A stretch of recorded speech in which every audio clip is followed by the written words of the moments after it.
Welcome to the HistoryBuff.com virtual tour of the Surratt Tavern in Clinton, Maryland. My name is Rick, and I will be your tour guide today. Built in 1852 for the family of John and Mary Surratt, this simple frame plantation home would later play a role in the intrigue surrounding the assassination of President Abraham Lincoln. Situated on 300 acres at a major crossroads of the time, the house would serve not only as the family dwelling, but also as a tavern, post office, hostelry, and polling place during the crucial decade before the American Civil War. Across the road from the house stood a livery stable and blacksmith shop where travelers' horses could be attended to while their riders enjoyed the hospitality of Mr. Surratt's bar and dining room. Like most of their neighbors here in southern Maryland, the Surratts were slaveholders, and much of the conversation at the bar, no doubt, centered on the extension of slavery and the possible separation of the Union. As the crucial election of 1860 drew near, the name of Abraham Lincoln was not a popular one at Mr. Surratt's bar. Stepping onto the side porch, one enters the door into the Surratt Tavern. It was outside this door on the night of April 14, 1865, that the assassin, John Wilkes Booth, waited to retrieve weapons and supplies hidden here at the house. Booth was fleeing Washington City after having assassinated the president. The tavern room is small. Among barrels of whiskeys and wines, a small table sits ready for a game of cards near a door that leads to an adjacent public dining room. A spittoon on the fireplace hearth is ready for tobacco-chewing customers, and a comfortable rocker sits near a checker set fashioned from corn cobs. As one bellies up to the bar, rows of bottles share space with cigars, tobacco twists, and plugs of chewing tobacco. Also sharing the space are the open post office boxes of the day. The stagecoach out of nearby Washington City stopped at Surratt's Tavern 6 days a week, dropping off the mail for John Surratt Sr., who was appointed postmaster in 1854 and retained this position until his sudden death in 1862.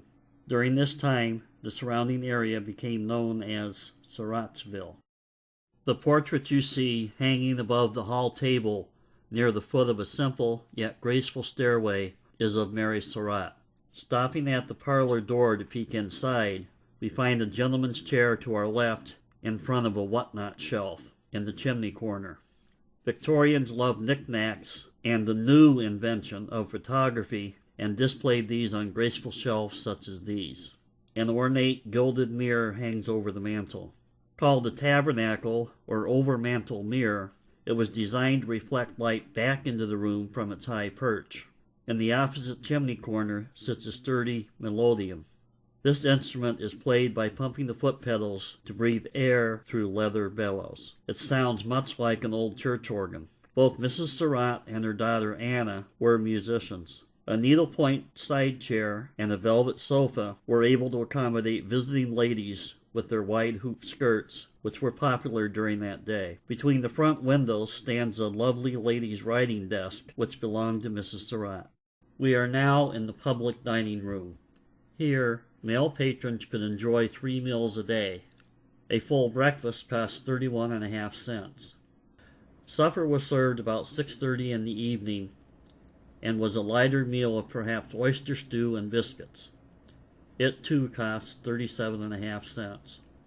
The simple table is set for 6 with the durable ironstone china of the day, suitable for gentlemen customers who may have first been served at the bar before wandering in for some food.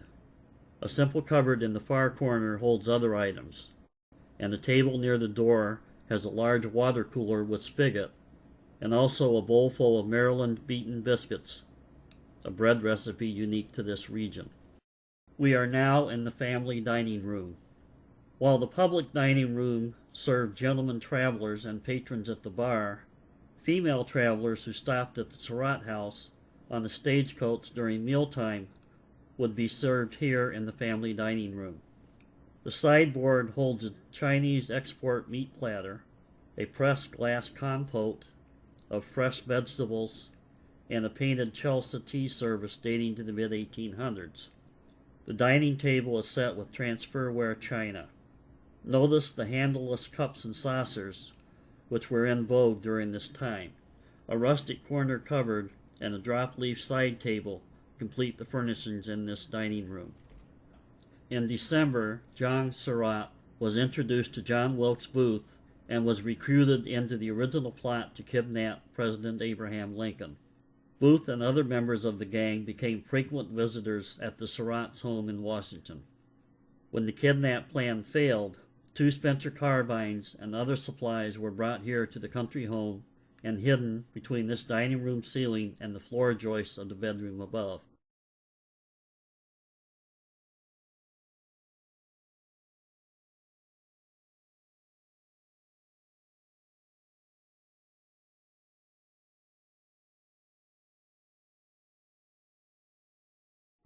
We are now in the kitchen. Mrs. Surratt's kitchen was a busy one with meals to fix for paying customers as well as for her family. We know that she had assistance from at least one household slave, Aunt Rachel Hawkins. In the days before running water, a dry sink was used for cleaning fruits, vegetables, and dishes. A metal basin would be placed in the sink and filled with water heated on the stove. Mrs. Surratt was fortunate to have use of a new wood-burning cook stove installed at the time that the house was originally built in 1852. Shelves on either side of the chimney held utensils, canning jars, dishes, and other cooking necessities. Other items found places on the floor and on a nearby bench. The work table stands ready with a flour sifter, cones of sugar, and a tray of fresh vegetables from the nearby garden. Between the windows, an ironing board is placed between 2 chairs. A closed pantry would hold jars of canned goods, and the nearby flour bin was large enough to hold a 50-pound sack of flour ground at a neighbor's mill or purchased from one of the merchants along Pennsylvania Avenue in Washington. We are now in Mr. and Mrs. Surratt's bedroom. A chest of drawers under the far window displays a gentleman's top hat and a lady's bonnet. A stately mahogany veneer wardrobe, or armoire, stands ready to hold its owner's clothing, and a large, comfortable rocking chair occupies the far corner of the room. Between the windows, a lady's dressing table holds an oil lamp with the curling iron heating over the flames. The centerpiece of the room is a Jenny Lind bed, a furniture style named for the famous singer of the era and popular among middle-class families.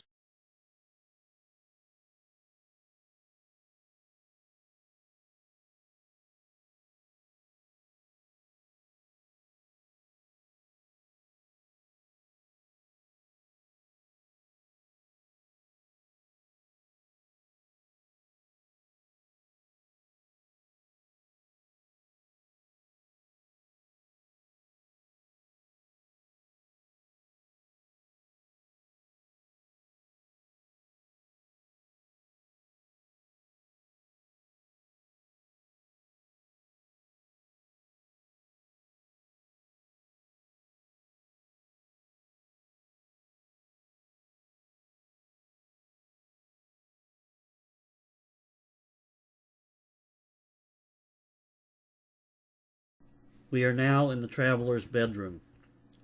Gentlemen travelers of the day could purchase sleeping space at the Surratt house for 25 cents per night. If this person was the third man, he either slept in the double bed with 2 others or received a straw pallet to stretch out on the floor if business was good. Right inside the door, a nightstand holds a brass lamp and displays a man's wallet, comb, and the newspaper of the day. The double bed has not been made so that visitors can enjoy seeing the roping that once served the purpose of today's box springs. Some believe that the saying, "sleep tight," derives from needing the bed ropes to be taut so that one could get a good night's sleep. A rope wrench to assist in keeping the ropes tight is found underneath the bed. The washstand and toilet set is placed between the 2 windows. If nature called during the night, a chamber pot, or thunder mug, stands ready beneath the bed. A chest of drawers with a chair beside it holds the traveler's clothes, and a carpet bag, popular luggage of the times, and a wooden briefcase rest nearby. A highlight of this room is the bathtub, or more properly called a hip bath. There are 5 rooms upstairs at the Surratt house. This small room at the top of the stairs is the only room in the house without a fireplace to keep it warm. When Mr. Surratt's estate was being settled in 1862, an inventory was done of his holdings.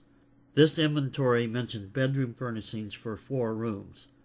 This would indicate that this small room was used for things other than a bedroom. With this in mind, the room is furnished as a sewing and storage room. Simple shelves line one wall and hold everything from blankets to odds and ends. A set of Indian clubs stands on the floor, reflecting the Victorians' belief in physical exercise also. Perhaps young John Surratt did a morning routine.